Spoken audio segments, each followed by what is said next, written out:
Here is a short appeal to my landlord.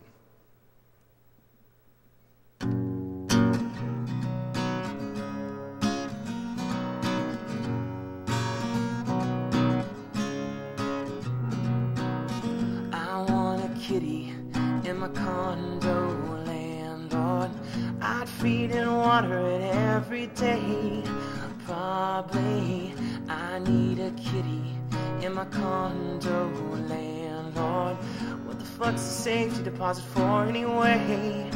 Yeah, if you would let me, I would name a Bearcat. Could you imagine if they actually made a Bearcat? Best friends, he'd never want to leave my lap. I'd pet his little head till he gets sleepy and takes a nap. He would hide under and behind things. I'd get him an extra dozen when we ordered chicken wings. Together, Pete and Cat living like fucking kings. I'd buy a laser pointer and a big old box of strings. I want a kitty in my condo, landlord. I'd feed and water it every day. Probably I need a kitty in my condo, landlord. What the fuck's the safety deposit for anyway?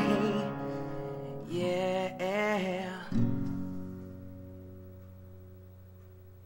Well, I mean, if there was like a fire or like somebody really fucked up like piece of the furniture or like the garbage disposal. But yeah.